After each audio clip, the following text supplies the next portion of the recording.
Really? No. No, do you, man? Check. Clapping for us. Oh, okay. I was crossing my knees like this. Wow. Why have I clapped and you just done a little flick? Why have you made me literally cross my mic between my legs like that? Where you could just flick in. Bruv, that's the game. That's crazy. Charge it. That is mad. Feels like we're doing street interviews, but we're just going on a bit of an apology tour for this episode. What are we apologising for? Technical difficulties. Talk to them. So, no, because what I need to say is going to sound egotistical as if it's the problem. That they're not going to see my face for 19 minutes, hence why we're having to jump in like this. There is a problem. Nah, don't do that. They need to see your face. No. There's other reasons why. Don't listen to him. There's other reasons why. It's not because you're not going to see my face for 19 minutes. But you're not going to see my face for 19 minutes at the beginning of this episode because there was a few technical difficulties. So we apologise in advance. But anyway, episode 16, we're hopping in with Melissa No Mess Mullins. She is the first British woman to ever win her opening fight on a UFC card. And yeah, we hope you enjoy this one because we certainly did as well. It would not have been made possible without the gentleman sat behind me, Howney, who is my cameraman. And yeah, we're going to make sure that you see a bit more of him in the future. Come on. Enjoy. Facts. How are you? Lovely. How are you? I'm good, thank you. Good. Thank you so much for coming on. Appreciate it. Yeah, happy to be here. Amazing. In fact, we're shooting in a bit of a different location today. We're shooting in Oxford. You travelled down from Coventry for us as well, so yeah. Massively appreciate it. How are you? How's the body? How's healing? How's life? Straight back into it. Back to training full time. Yeah. I forgot how hard I was training because going back into what was my schedule prior to the fight. Yeah. All the sort of emotions and feelings going into the fight. You don't reflect on how broken you actually are. Yeah. So trying to go back to that full-time schedule has been rough, but I'm on high calories, under good motivation, and the team around me are buzzing, so I keep going. Amazing.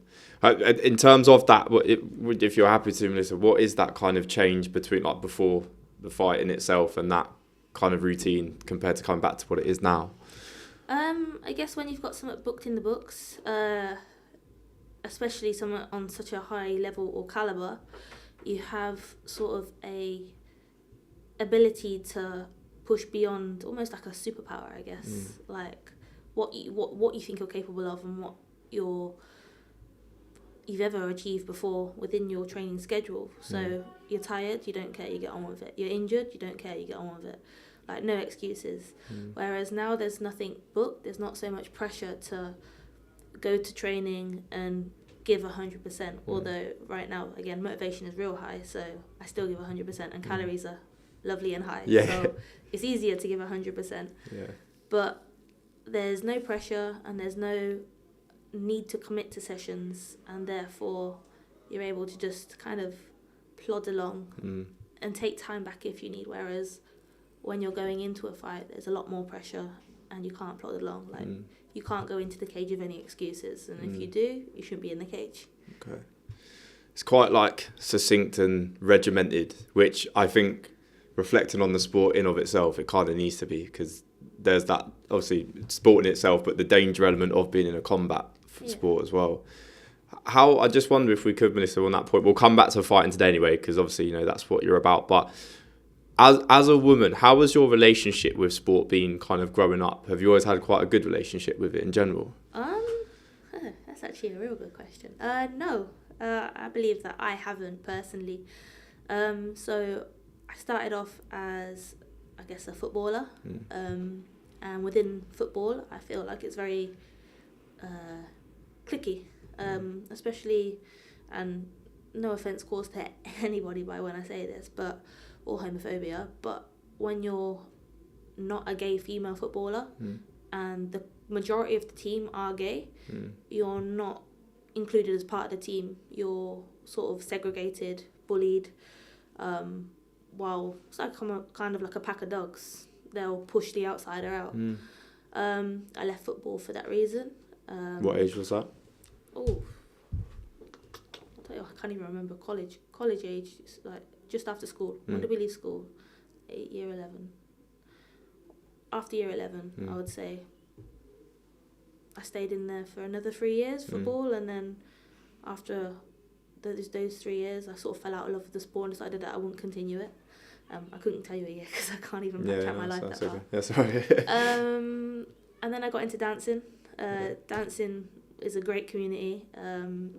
You can travel with it. You meet a lot of people within the community of dance. A lot of cultures. A lot of different backgrounds. People from all over the world. And that was a real fun and beautiful situation to be in. Like, just experiencing that. And in fact, that's what actually led me into sort of my MMA career. Oh, really? In a real backhanded way, yeah.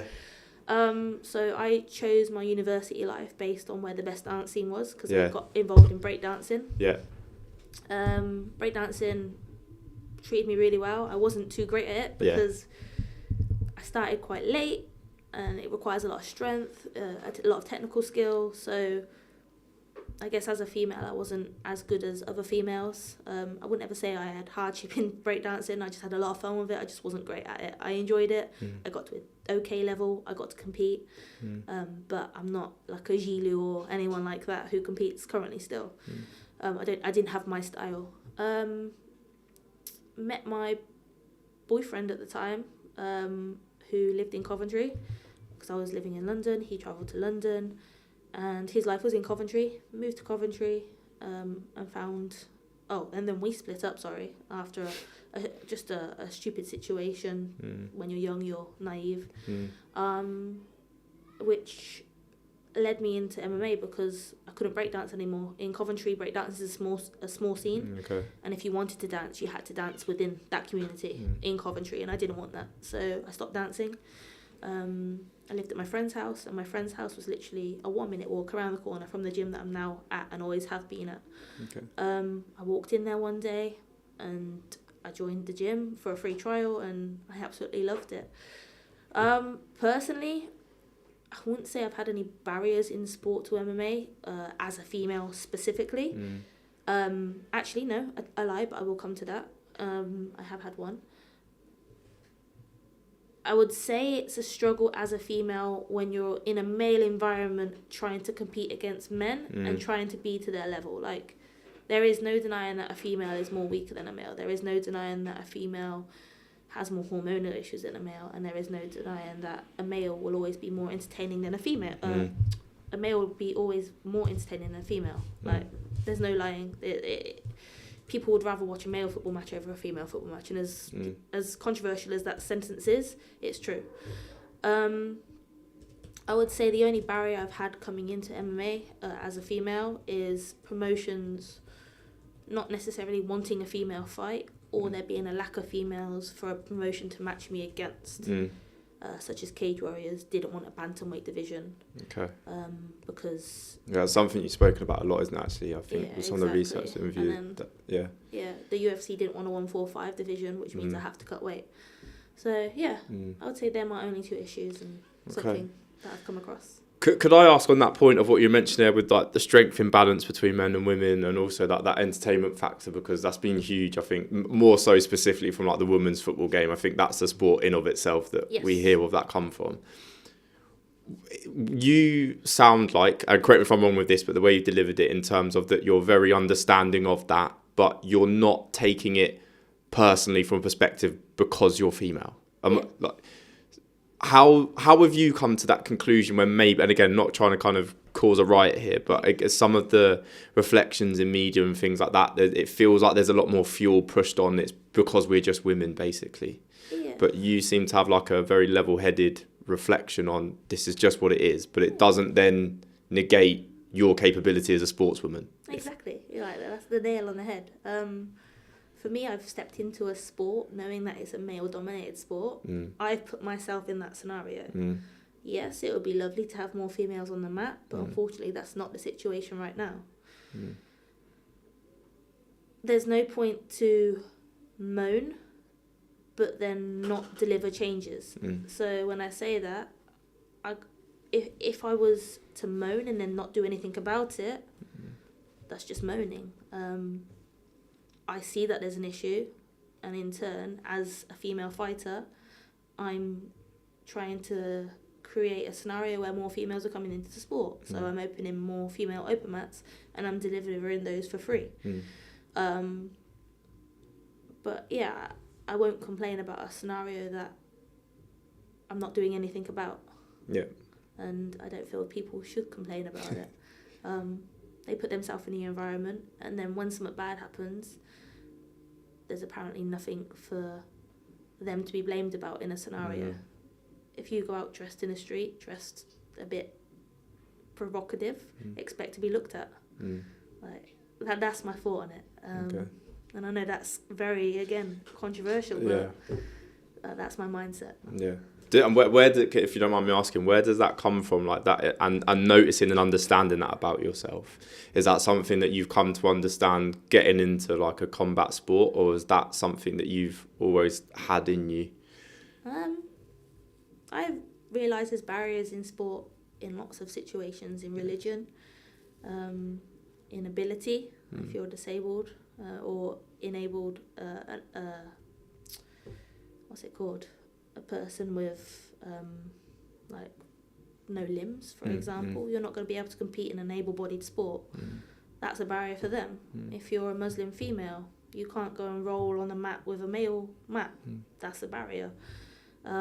If you're a Muslim male, you can't roll with females, especially if you're very abiding to your religion. That's a barrier. It's just another barrier that I'm coming across as a female. You just go around it, and then if you have an issue with it, you deal with it. I've had a mad childhood, so I would say I'm just a bit more tough and kind of shrug your shoulders, it is what it is sort of mindset. We've had a few people on, well, recently, and I guess across the board, that have come from that, again, like, you know, sitting down with individuals like Dwayne Chambers, OG Byron. We've had one of the guy that owns a studio that we usually record out of, Savage Down and stuff like that, and that's always something that we've kind of come home to quite a lot, actually, particularly growing up in certain environments where it is that just shrug of the shoulder, get on with it, and then we just keep it moving. Yeah. Some people find it really unhealthy. I'm on the side of, I think there needs to be a bit more of it, because it just does. If we just complain about and worry about some of the barriers that are there, they never get moved. Basically, it's that common argument of we can bring all the awareness to the world of a situation, but where does the action come in to change it? Awareness is great, but then what? Because I don't feel like much changes afterwards. Right, exactly. Everyone had a COVID-19 vaccine. Those that didn't affect those that had it, and those that had it didn't change the world, and there's still COVID-19. So I agree with you. Could we? I just wonder if we could, in terms of looking at your team, because it's very close to home, isn't it? Because your partner, he's your head coach. Yeah, have I got that right? Coach and husband. Yeah. What is that like as a, if you don't, again, go into as much as little detail as you want, but obviously you've got you two like in a loving relationship. But then you've also, but then you've got your partner who is basically preparing you for war. Yeah. And not just that, but the dangers within the sport, and almost like, you know, putting your wife in that situation. Again, I know he's not forced you to it. This is something that you've enjoyed and you love to do. But I mean, is that something that's been a consideration in your relationship in terms of like the dangers that come with that? Because he fights as well, doesn't he? He does. Yeah. No. I went into that gym not expecting to fight. I went in that gym not expecting to marry the guy that now coaches me. I went in that gym not expecting to make a career of MMA. Yeah. I would say, for more so than anything, fighting is harder on the relationship than the relationship being hard for fighting, if that makes sense. Go on, explain that. What do you mean? So, because he fights himself, he knows the ins and outs of what to expect in the cage. Okay. If I break my nose and it goes left and it stays left, that's right, but on the camera it'll be left. He's not going to divorce me, you know. I mean, that's a very small scenario. But he kind of changes his mindset when he sees me fighting, he's a coach, and first and foremost, that's what he is when I'm in the cage. When we're training, I'm not the kind of guy that girl. I'm not guy. I'm the type of girl that won't go and touch his bum. Like, it's a professional relationship when we're on the mat. He won't give me specific advice, nor will he focus on me specifically just because I am his wife. There is more of a specific focus because I'm now a UFC fighter, and the highest level fighter within our gym. So in a sense, we need to push that. However, when I focus it on the relationship, so how fighting affects relationships, it's massive. From spending time together, from being able to want to be in a physical relationship with him sometimes just through tiredness, from dieting and like that affecting my mood, my tiredness, my ability to want to be around someone. And first and foremost, it should be him, but most of the time I just want to be on my own. From hormonal imbalances, like when you diet to such a point, and it has been, it stops your menstrual cycle, and that in turn affects with your hormones massively. And like sometimes he's like my best friend, and sometimes I want to kick him out and literally put him into non-existence, and he feels that as well, you know. It's not a hidden thing. Like, we talk about it, and I think because it's now been a built relationship over a 7 to 8 year period, he's kind of got used to those sort of mountains and molehills of emotions, and he kind of rides with it. And if one day it breaks us, hopefully I still want to be my head coach, and just hopefully it doesn't. But you can't say the future's gonna be what it is until kind of it's there. Because if I think for me, thank you for explaining it in that way, Melissa. To be fair, because you took us through a lot of that. I think I was only ever looking at it for you both from just that physicality, that safety perspective.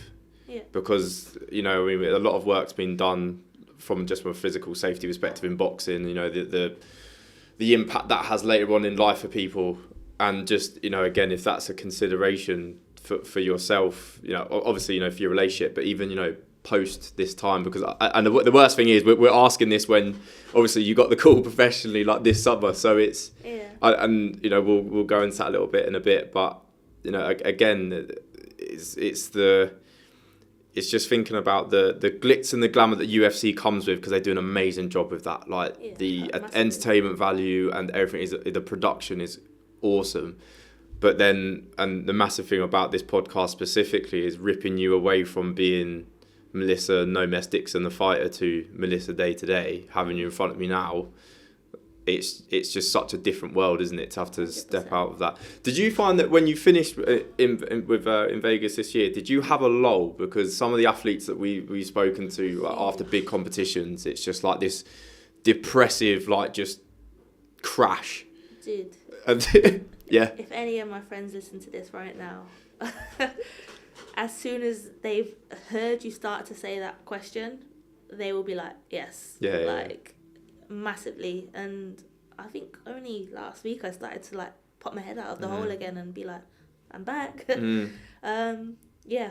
And it's crazy for you to say that, and for me to think, oh shit, it happens in other sports.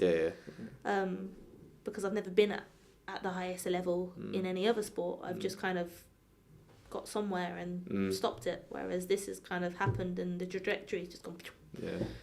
But yeah, massively. I can't explain why. You go into a pit, it feels really shit, you are not happy, you don't want to do anything, you train because you like training and that's all you know. It's kind of your routine in your life. But there's this zero substance of something that's going on, and you don't know what the fuck it is. It's just there and you're in it.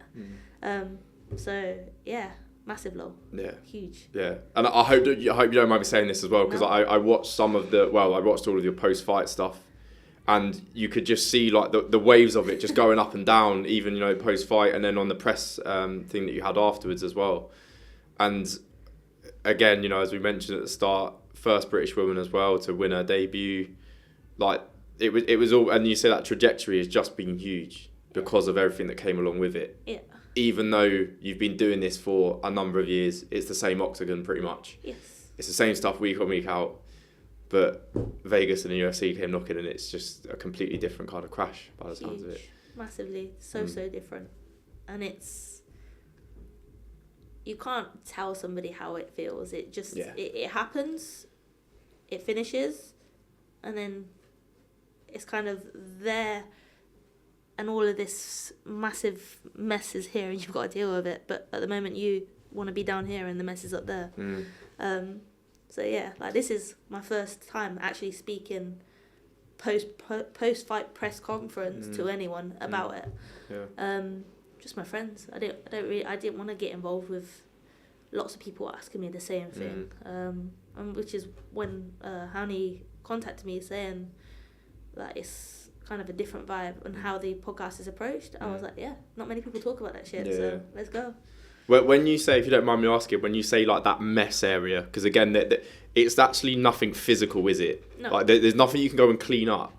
But when you describe it as like mess, could you go into a bit of detail of what it maybe feels like? Yeah. Okay. So if you're comfortable to, obviously. No, I'm more than comfortable. It's just trying to.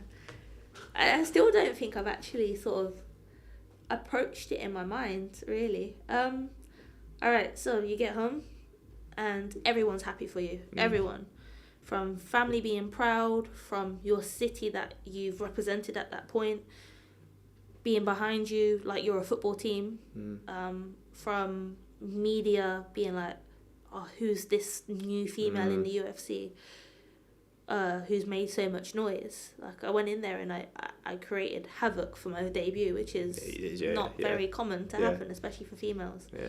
And I guess you've got all these roots coming at you, like trying to like grab you, and you just want to be your lone little self, trying to understand what the fuck just happened. You're still dealing with it, probably signing the contract like several months ago.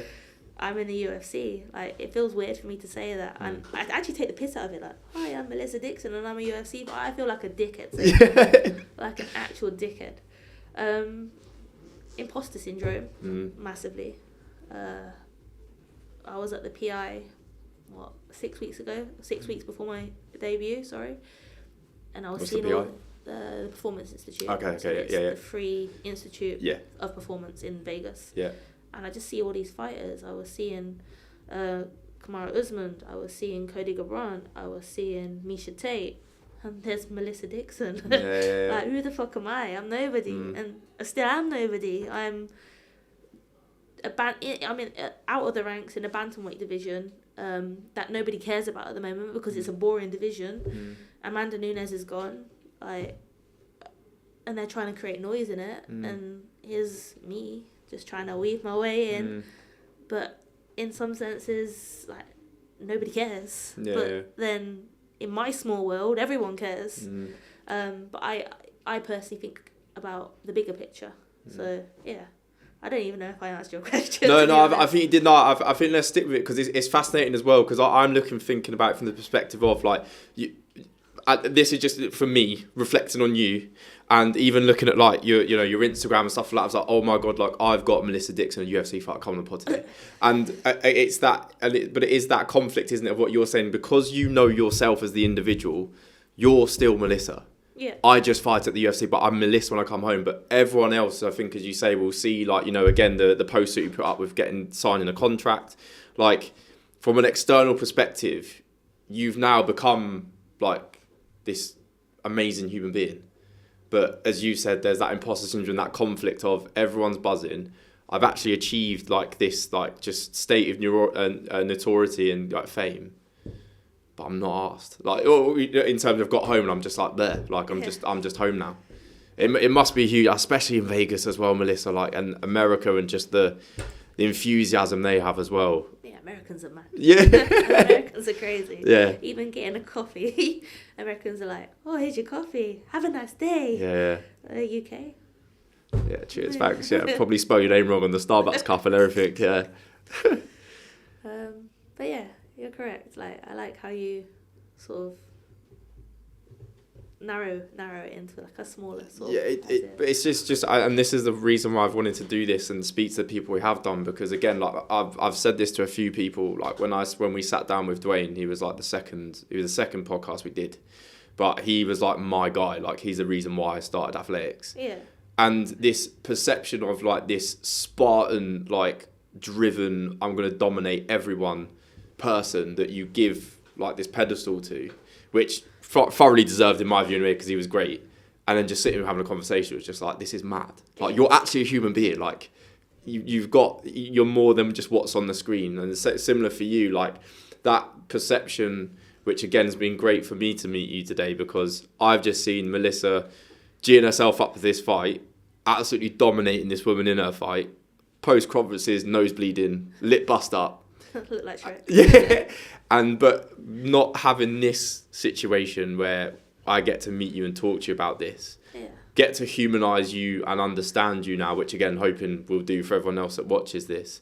And you not just be Melissa that pops up on a UFC card every couple of weeks, dominates, and then goes home and disappears. Because obviously there is more to you than that. So no, amazing. Let's chat about this fight record, by the way. 6-0.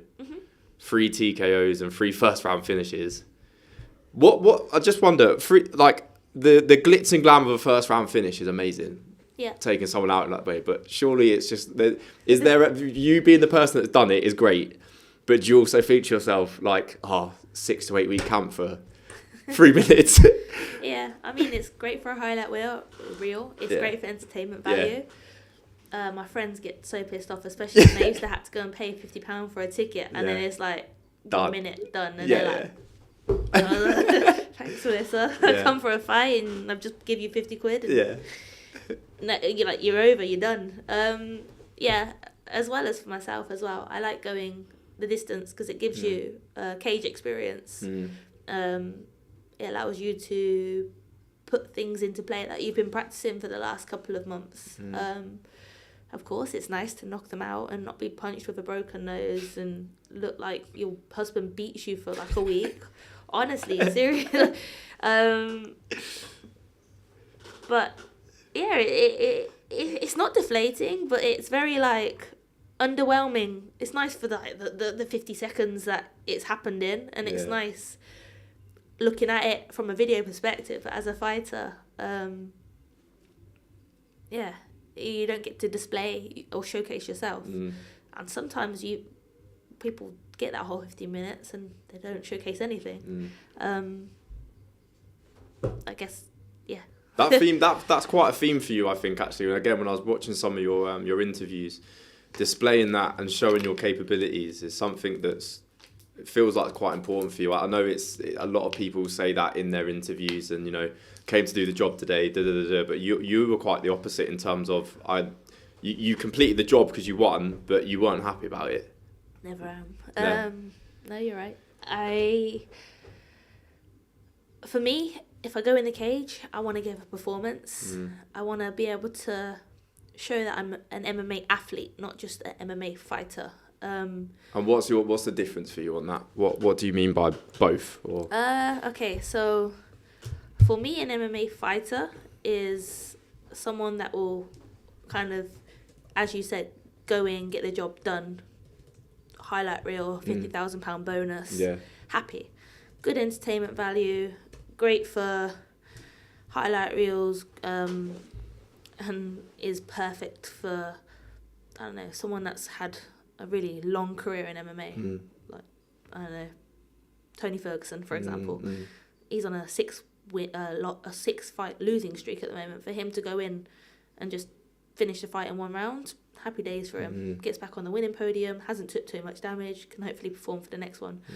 I want to go in there and I want to give entertainment value. I want to showcase the capabilities that I have within my performance as an athlete. I don't just train year round to go and knock someone out. I train year round to show how fast my jab's got, like to show power punch for punch and how much damage that one punch can cause somebody. I'm not great at kicking. I want to show people that, in fact, I can kick. I have shit confidence when it comes from striking to takedowns. I overthink it in sparring, in a fight, and it looks a little bit messy. I hate that when it comes to looking back at footage or looking back at fights. That I want to be able to hit a takedown, take them to the floor, and then deliver my ground game.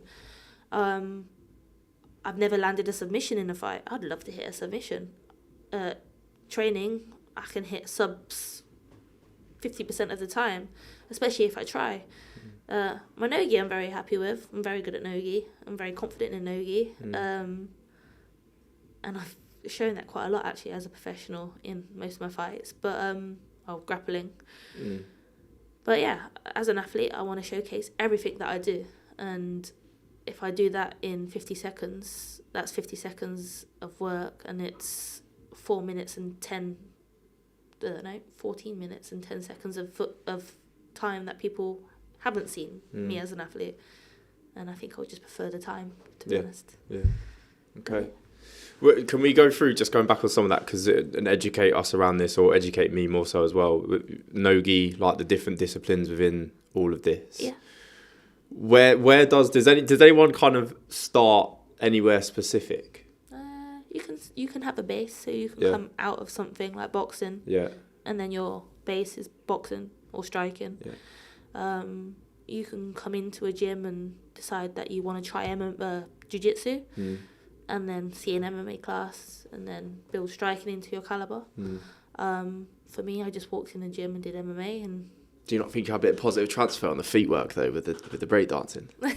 It's definitely helped with people that I thought that have had judo backgrounds. Yeah. Okay. I'm quite a slow twitch fighter, I would say. Okay. I'm not very fast. Yeah. I've got better. I've got more athletic. Yeah. But I'm like a little Humpty Dumpty in the cage sometimes. That's what I feel like. So yeah, you can have a base, but if you want to fight MMA, and I would say be the best, you need to have everything. Okay. With regards to, if we could touched on this with us, if we can, going back to the kind of the training process in of itself, but we mentioned about the weight divisions as well. So you would prefer to fight bantamweight, was it? No, I fight bantam. I want to fight at feather. Okay, feather. Okay. Just as if you're comfortable talking about this, with you being a woman, because again, nutrition is such a huge thing in sport anyway, but it can, I think, classically has more of a impact on women, particularly if that is delivered to them or educate them in a bad way. Yeah. The challenges that can have. How have you been managing that? Because you've obviously discussed it from it can impact hormonally, understandably, and navigating that and your physicality of that and your own health. Yeah. How do you think that maybe this hasn't impacted you to a point of having challenges around food of itself? It has. Massively. Yeah. So as a bantamweight fighter, I get down to 61 kilos, 0.6. Yeah. I'm quite a muscular female. I'm quite a chunky female on occasions, and let's put it out there. Eating disorder is real in females' day-to-day life, females in sport, and females in MMA. I've become I'll try and explain sort of why it's become an issue to me.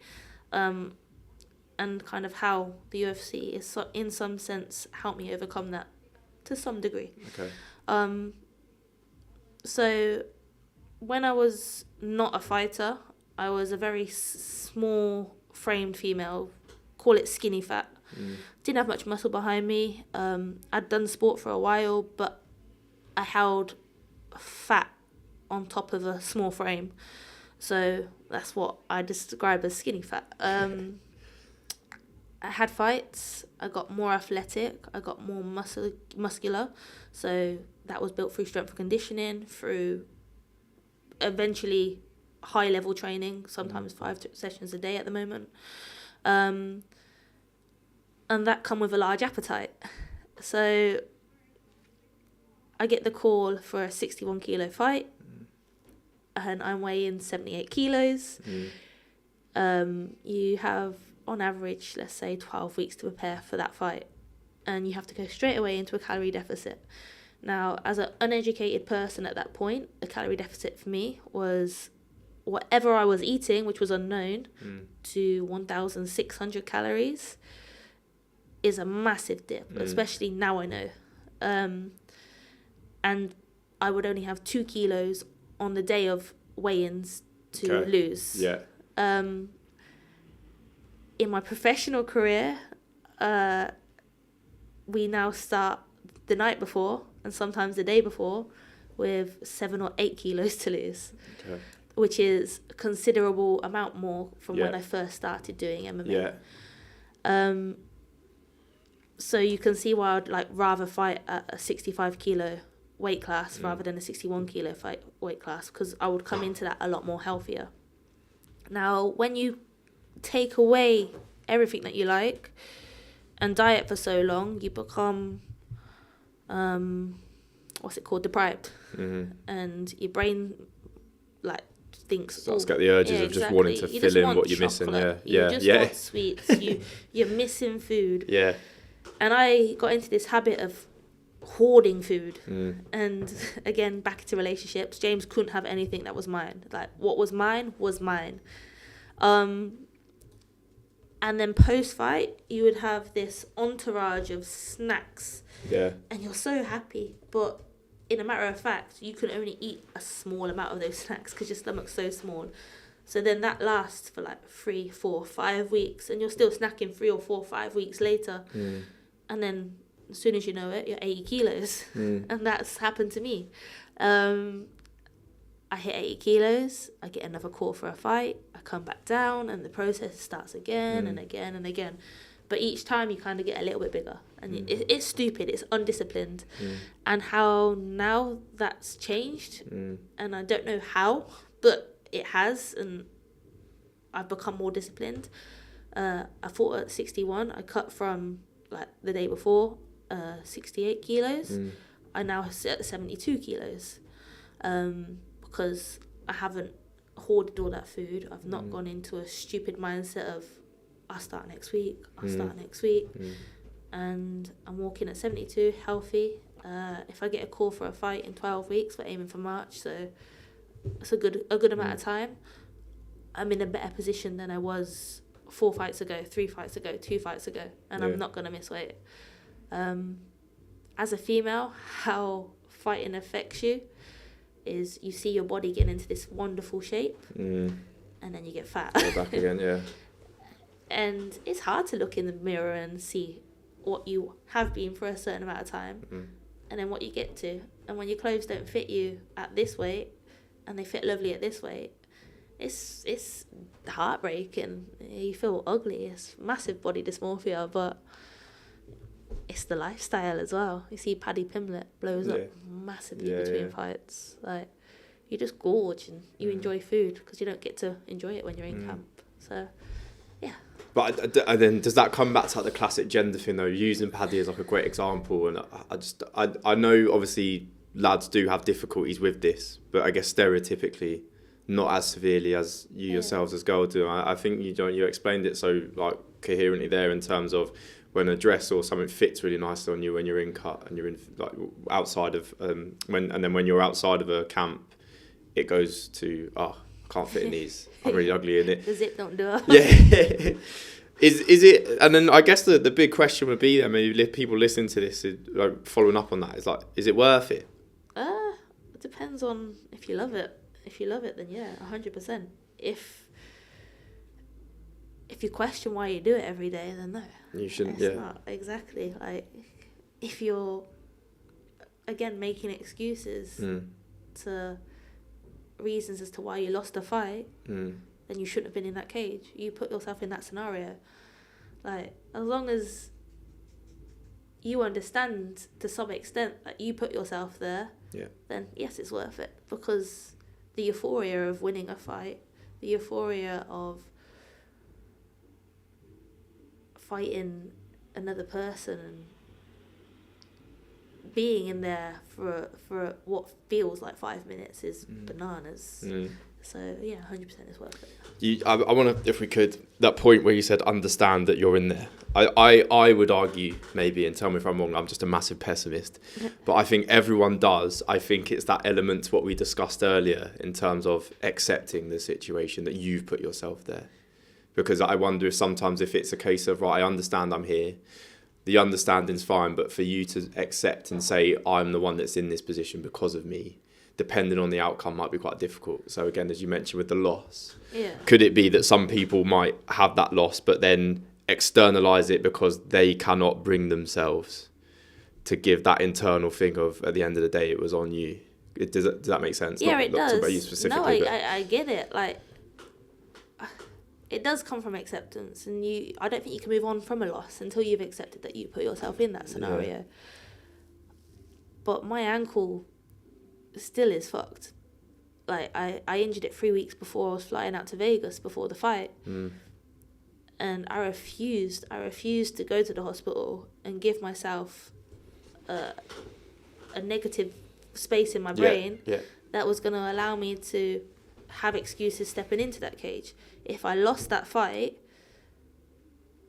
and I come out of it and say, oh, actually I had an ankle injury, like, yo, that was you. You went in that cage with that ankle injury. That's your fault. Like, you knew that there was something compromising you. So, because I didn't know I had an ankle injury, because it wasn't official, I couldn't come out of that fight if I had lost it and say I had an ankle injury. Like, that's my fault. And that's how I mean, if you go in there with excuses, then that's your problem. I hate people that go in and say they had a bad cut. Okay, again, that's your fault. Like, you're the one that come in at a heavier weight. You're the one that had illness before you went into that cut. Like, that's your fault.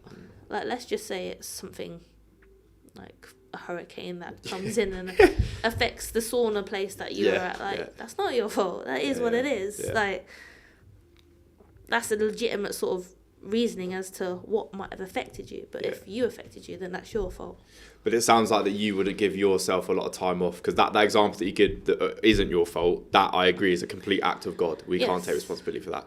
But what I wonder with you compared to maybe other competitors or just people in general is that you're very unlikely to give yourself a day off. Like, are you someone that will actually probably look for what is in your control and your fault and stay in that? Yes. Yeah. I went skydiving yesterday. I saw you post today. I could have took the evening off and been like, yeah, my day's done, because we didn't know what time we were going to get back. So my day was planned to be at skydiving all day. Yeah.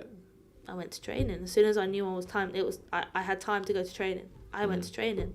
Like, don't give yourself reason. If you're doing this, do it. Like, put your full foot to the pedal, to the medal. I don't even know if that's it. I know what I meant when I said that. But, like, I'm 33 in July, 32 at the moment. Yeah. I've got a finite amount of time before my MMA career is over. Yeah. If I really love it, to what I believe I love it, then just do it. Yeah. Do it, have no excuses. Like, again, I put it down. You probably heard, like, in one of the post-fight press conferences, like, I was debating to give up MMA fighting because it was getting hard to cut weight. Yeah. But then I took that excuse out of the thing. I knew why I wasn't making, like, why it was hard. Because I was a fat little bastard eating all the food. But I took that excuse out of the equation. Yeah. Like, I know as a 32-year-old female, I've got a small amount of time to have children. Am I complaining that I can't have children? No. I'm putting myself in that scenario that I can't have children potentially in the future because I'm choosing fighting over it. But then I can adopt when I'm older. Like, there's a thing to deal with in the future that I know that it's going to be positive. Like, but right now I love what I love, so give it my all. So yeah. Can we go on to your age? Obviously not dwell on it, but obviously you said 32 now, 33 in June. Did you? July 23rd, if anyone wants to send gifts. So you got when did I got the notes here? When you got the call through, it was this summer as well, wasn't it, from the UFC to get signed up? So this has happened quite late into a standard like sporting like career So and sad, age yeah. and things like that. You know, you didn't do any combat fighting or anything like that when you were younger. No. What's it been like, do you think? Because I know some of this might be in hindsight asking this too, but to be in a sport like this at this age, has that been a benefit, which I know is such a difficult question to ask because we don't have an experience of maybe having done it when you were a child, but has coming into it like this at this age, or have you noticed any difference for you maybe compared to your competitors where this has been a benefit or a negative in any way, shape or form? I don't know if this is a reason, but I have Neanderthalic strength, like as a female, and I don't know if it's the same for females as it is for males. Like when you are a young male compared to an older male, your strength hasn't developed yet, and when you hit sort of adolescence, it improves quite quickly. Your testosterone spikes, etc., etc. I'm not sure if that works the same as a female, but I outstrength a lot of females within my sport, especially at my weight class. I feel maybe I've got a maturer mindset than a lot of younger people, and because I've not done it for so long, I'm still excited about it. Whereas maybe if I'd done it when I was 3 and I was forced to do it until I was 12, let's say, through parents forcing me, and fell out of love with it, then got back in love with it, like, I haven't experienced any negatives. Like, all the negatives that I experience is me as an adult. So again, it's what I take from it as my time within the sport, and I have nothing to reflect on that's negative. I guess that's an advantage.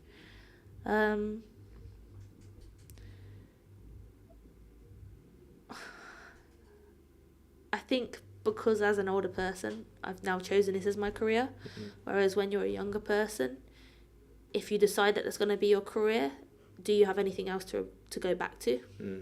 That's an advantage, I guess.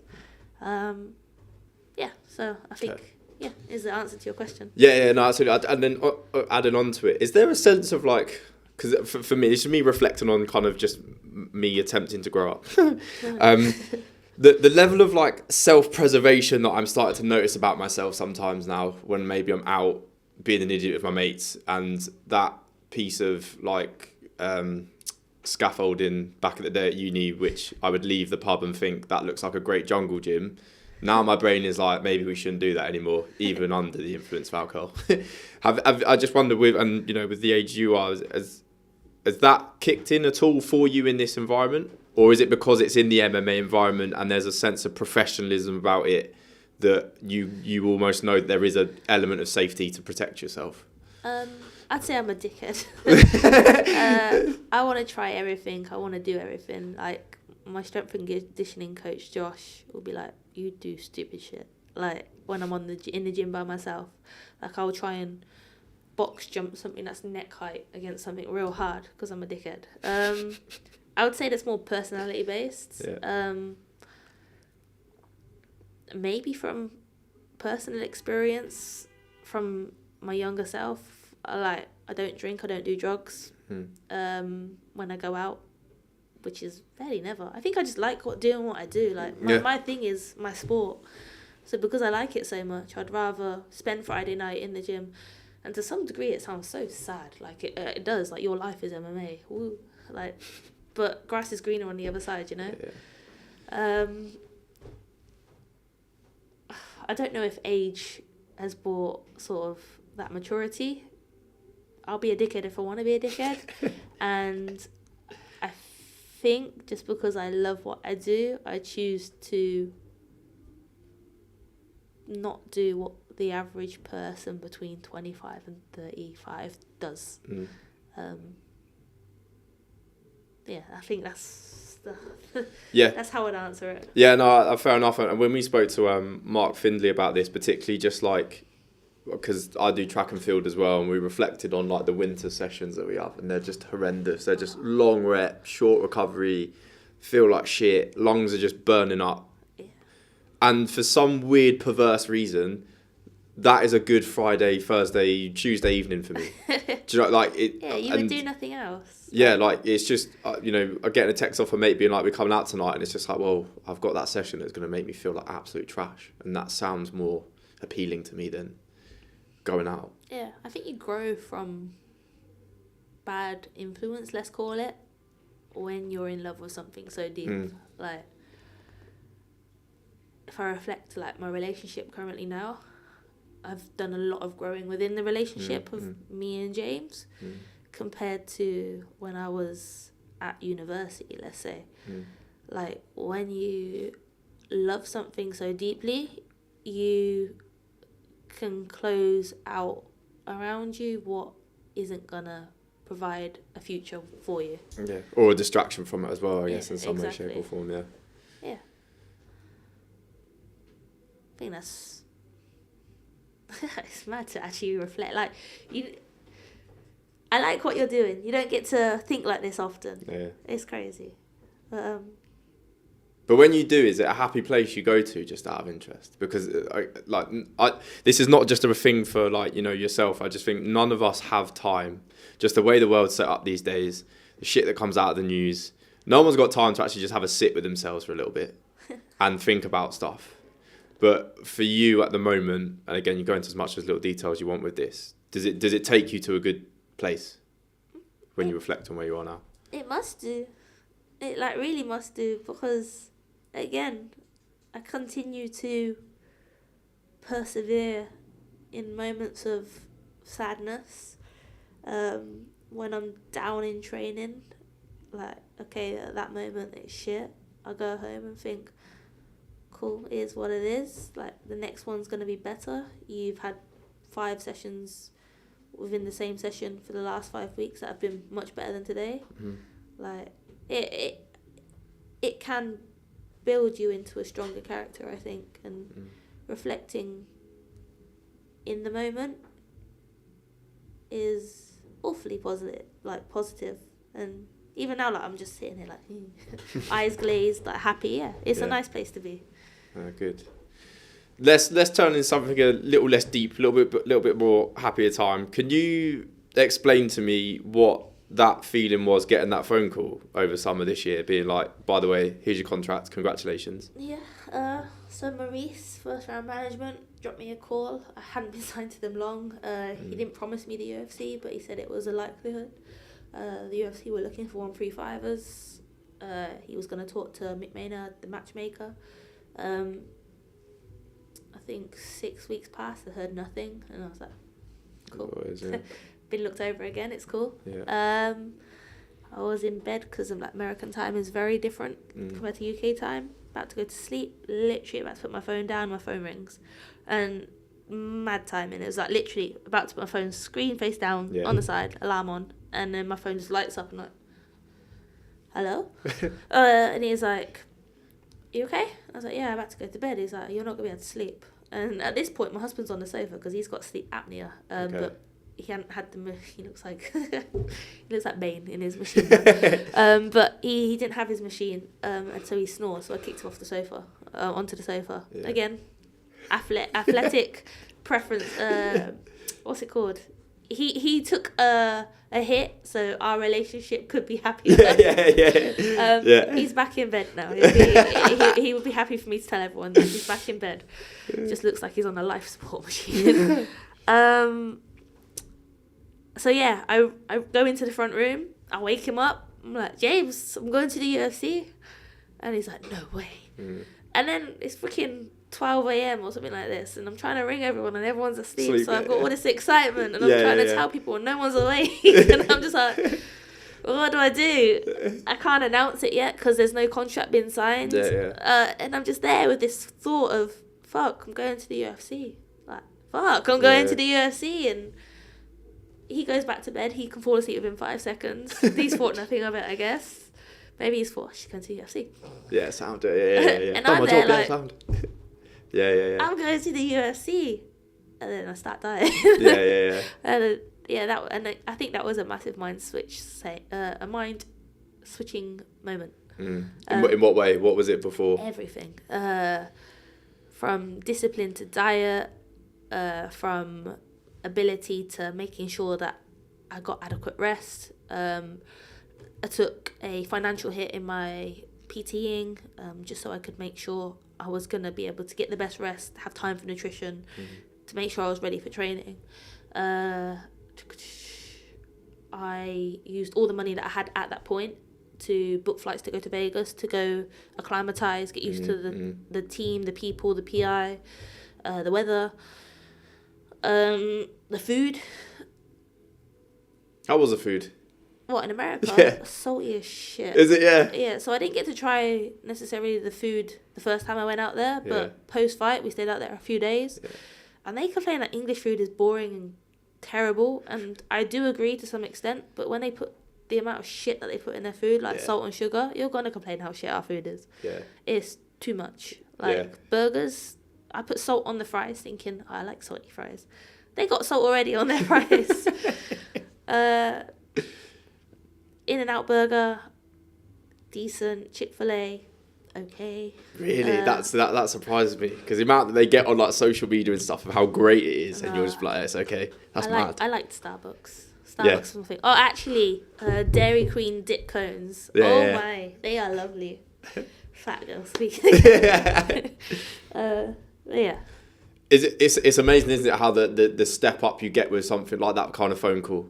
Because when you think you're just doing what you need to be doing, because again, from my perspective from track and field kind of thing, is that you have this hype of, right, winter training started, that first 6 to 8 weeks, you're like smashing reps because we're like, right, we need to build a foundation for next year. Then that kind of plateaus a little bit because you're just like, oh, we're here, this is what it is. Then it might be indoor season comes about and you run a good time indoors. So then you almost find this next level that you're like, okay, brilliant, fine, we'll run that wave and it dips again. Yeah. Then you start to get emails of getting to competitions, you know, you've qualified for this, and this. And it's mad how these just extra levels that you feel like you don't have because you're busting your ass in the first place. Yeah. Until you get those kind of calls and you're like, oh no, now I've got to step up again. Yeah, it's crazy. They're crazy, aren't they? Mad what you can do with your body. Yeah. I think money is a big situation as well. Like, I've done this since I started in 2016 for pennies. Like, golden ticket paid me the most as a professional. The most in my career when I started professional. Then I got to Ares, and Ares paid me a fair amount, which was from like a few hundred to a few thousand. And minus the taxes, like if tax wasn't a thing and fees weren't a thing, the UFC pay is wonderful. Yeah. But then you get taxed, and then you get fees, and then you get the changeover of money from American money to UK money. Yeah. So it's still more than I've ever been paid. But to know that there is like a lot of money up ahead, there's no point to give up now. So you might as well always try to get better until you can't do it anymore. Yeah, and I don't think athletes really kind of mention that a lot. And if you're, you know, don't need a figure at all, but is that a kind of motivator for you, or is the love of the sport? Are you just a purist in that sense? Like the money's just a added extra, but even if it wasn't there. A little bit of both. Like, I like to fight, so I'm going to say yes, likely to the fight. I've never said no to a fight, so I'm likely going to say yes to the next fight, no matter who it is. If I lose the fight, the money's never going to be as much as it would be if I won the fight. Now, if I want to win the fight, I'm going to train harder and try my utmost hardest to improve for the next fight. And if I win and put on a good performance, I'm getting 50k extra. Like... Who don't want 50k? Like, I even called out Dana White. I was like, Dana White, give me 50k. And then the comments online were so shit. They were like, how could she call out for 50k when she just cussed the performance? Like, I don't care. It's money. Like, it is what it is. I want money. So yeah, it's a bit of both. Like, I love fighting. I enjoy it for what it is when I'm in there. You don't even think about the money when you're in there. You're just thinking, oh, this is like shit. I got punched in the nose. My nose got broke. In that moment, you're just like fighting. The money comes after. Yeah. What other elements, if you don't mind me asking as well, to, you know, because again, I love fighting, particularly in a, I don't know, how should I put this, a bit of more of a kind of more risk averse society that we live in now, and like a bit of a PC culture where everything needs to be safe and happy and no one can get any level of distress. You're just the complete opposite of that. If you in a good way, by the way, I don't mean that in a critical way. I mean that in a great way, in terms of wanting to face danger, be in front of a bit of adversity, and probably come off, potentially a bit shit. Oh yeah, come off shit. Unless you're knocking them out in 50 seconds, you're coming out shit every time. Like, I got put down on my ass. I don't remember a thing. I've almost lost 4 weeks of training, because of you have to have 4 weeks off from concussion. But yeah, you're standing across the ring against another person who just wants to knock your shit out of your face and do as much damage in order for them to be the winner, because there's one winner, one loser, and one of you have got to go out of that cage happy as shit. One of you have got to go through whatever journey it is to step back in the cage next time better than you did that time.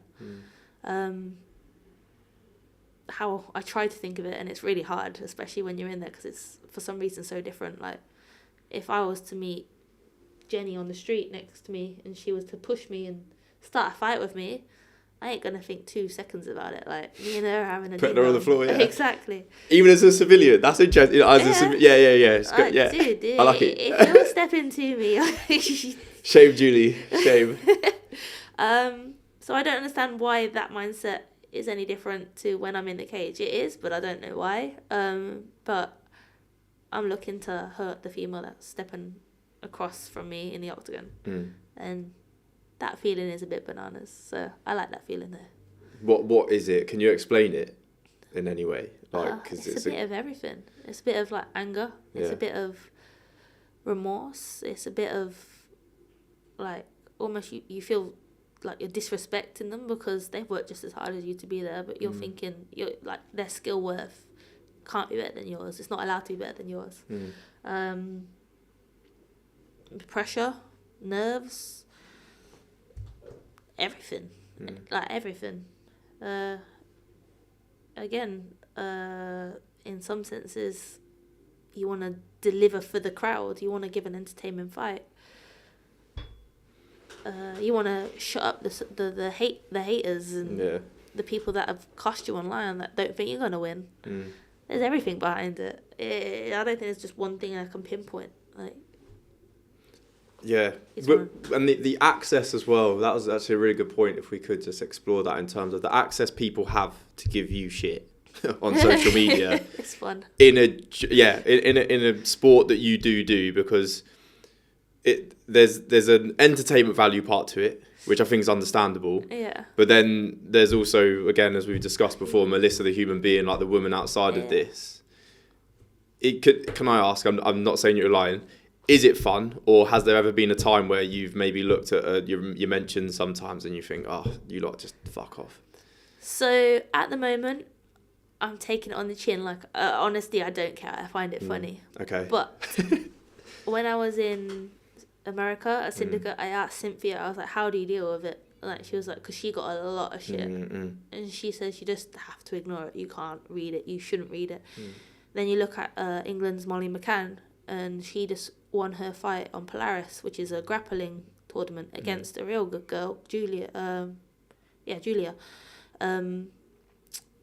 And she won via armbar, and she lost her fight so badly against Erin, and the haters, like, she must have read all the comments, because dude, her post-fight interview on Polaris was raw, and it was emotional, and she was like, she mentioned like when people are just grating on you and grating on you and grating on you and hating you and doubting you and pushing so much negative on you, like it's there, you can't unsee it, you can't not see it. But for me, it's like a little bit like a joke. Like, someone said to me, and it's going to be hilarious because I'm smiling now, but they're like, look at her teeth, you can tell she's from England. So I was like, fuck you. Like, shit my life. Bad genetics is not my fault. I dress quite tomboyish. Yeah.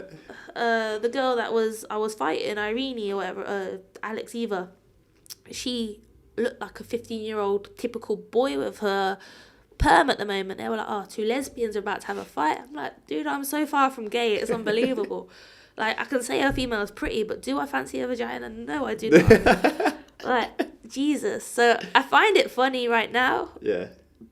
But I can imagine that's because I won my fight. If I lost my fight and someone was to highlight a million times as to why I lost that fight, I can understand how that's going to feel shit. So it'll be hard to not read it on social media, because I control my own social media, and I think I forever will. But then I guess again, it's how you deal with it post that is how that's going to carry you forward. I guess Molly can let it affect her for a certain amount of period of time, but again, she's put situations in place where she's going to try and rectify it. She did a grappling tournament to shut people up. Hopefully it shut people up. She's going down to a smaller weight class to hopefully improve whatever that's going to improve for her. Like, no excuses going forward, you know. She's putting things in place in order to overcome the haters.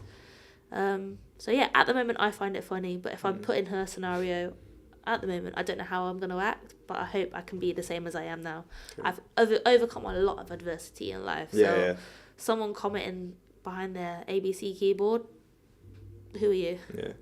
On that point of, you know, that proving people wrong side of things, what's your reflection on that? Because, and I mean that from the perspective of, you're the one that's doing the training, going into the fight, doing this professionally against the person you're combating. Yeah. And for me, and this might be just because I'm a real arrogant piece of shit, and, you know, in some respects I would back myself quite a lot in terms of a competitive environment, and if someone said anything to me or about it, I'm not going to use, my motivation is not going to be drilled into, I need to dominate this next race because Harry tweeted me some bullshit. Yeah. Because that to me is like, I'm not doing it for them. No. I'm doing it for me to do this. But I can understand where that comes from a fighting perspective in some, because everyone's a critic with fighting sports massively as well. You know, everyone thinks that they could probably take out Tyson Fury all the time. So, and probably same for yourself, like, you know, looking at if you did lose a fight, or when you win it and they're just like, oh, well, you could have done this, this and this better, when they've got no education in and around what it means to be in that octagon at all. But why is it that you feel, well, you for yourself, maybe not that you do, so I might be putting words in your mouth here, but do you feel you need to prove something to people? And if you do, why do you use them as a motivator? Fighting's an entertaining sport. Like, you're there to entertain.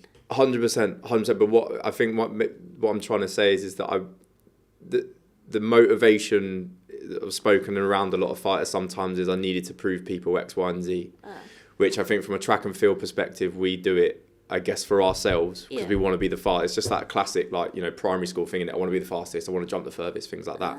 You guys have really got to take into account the views of others. Yeah, so how I look at it, if people don't like you, why would you be on the biggest platform to entertain? If you're not entertaining, if you're not giving performance value, then Mr. Dana White is not going to have you on your show. Yeah. If Dana White doesn't have you on the show, you don't get paid. In order to, let's say, prove Sarah, Graham, Chino, and let's say number 3 fighter, why I deserve to fight her, I have to give a better performance each and every time, and I have to showcase that skill to those people in order to make noise around myself, so I can hopefully become the person that was once Amanda Nunes. Yeah, so that circle, I think, spot on. That I completely agree with within your sport. Yeah, I think it's what you're saying with like Molly and stuff, in that it's come from externals. It's come from people that sitting at home. Yeah. Doing bugger all, which is where I kind of always wanted to explore and understand that from a fighting perspective. Is, you know, and as you mentioned, you know, she's obviously seen that, got very emotional on her post-fight, which is not the best thing in the world. No. But it's happened. Yeah. Which is a pain in the ass. But you've still got to factor in those people. Yeah. Or you know, does the fighting business have to factor in that element? Can you fully block those chiefs out that sit on the sofa? I don't think so, you know. Because if let's say like there's 3, 4, 5 people in front of me, let's just say that now. Yeah. And 3 out of 5 of them absolutely hate my guts. But 2 of them absolutely love me. Out of 5 people, I've got not the majority. So because I don't have those fans, let's just say, do I deserve, it's not that do I deserve, that's a really wrong word to say, but who wants me? Like, yeah. And I could just go and fight on Wolverhampton's golden ticket, like I could. And if it ever was a possibility, I would. But I'm not fighting no more to fight on golden ticket. I'm fighting to fight on the UFC. Yeah, and unfortunately, that's driven by how entertaining I can be and how good I can be in that cage in order not only to bring myself money, but to bring the UFC money. Yeah, yeah. Again, I've got a finite amount of time to make as much money as I can within my sport. Therefore, I need to make as much noise as I can right now. So I need to turn those other 3 people into fans, from haters to fans. And the only way I'm going to do that is by delivering a better Melissa in that cage each and every time. Obviously, I do it for me. I don't want to be shit. Yeah. But at the end of the day, I'm doing it for an entertaining sport. Yeah. I could just go and do rock climbing and get to V7s from V1s, but it's too late for that now. I'm here. You kick people's head in for a living. It's done. But final question I would love to ask, actually, on the point that you mentioned about just Karen down the road that might barge into you. Do you feel responsibility to not go 100% in that situation? Or have you got the capacity to be like, right, remember, civilian? No, I'm the most hot-headed person in the fucking world. So I have terrible road rage. And fucking Eddie Hall might be in the car that's in front of me and he will knock my fucking block off. Yeah. Fucking Paul Daly might be in the car that's just cut me up. Yeah. I will try my utmost hardest to get you to pull over and I will have it out with you, no matter who you are. And I'm an idiot for that. Like, I've been training to Manchester and my friend Alicia's been in the car and it's a merging lane, so controversial topic. When there is 2 lanes and there are cones on your lane and it's saying merge in 800 yards. Yes. Do you merge at 800 yards or do you carry on going until it's merge in 200 yards? No, I merged beforehand. Yeah, I'm being. No. Is that not the way? No, dude. I'm being efficient. I'll do it. Are you though? Because now there's 1 lane of traffic, which is going really slow. If this person just lets in this person, and then this person just lets in this person, there's flowing traffic. Yeah, but instead, that's what I mean. Okay, then you're a nice person. Yeah. But I think in my scenario, Yeah. I'm merging, I'm waiting, I'm indicating to go into this lane, and this person's like, nope. Oh yeah, no, I'll let you in. Okay. I'll let you in. Then that's cool. It's the easiest way to get karma points. Well, let's just say you don't let me in. If you don't let me in. Yeah. I'm going to continue because I'm in the right. I'm going to continue to get in. Yeah. And if you decide, I'm going to let you hit your car on me and then I'm going to get out and then me and you are going to fight. But again, if that's Paul Daly in that car, I'm fucked. But at that present moment, I don't give a shit. Yeah. No, so, okay, Daily civilian, let's just say. Yeah. I'm a lot like my husband. If we are fighting, we are fighting. Yeah, and you're getting knocked out. It is what it is.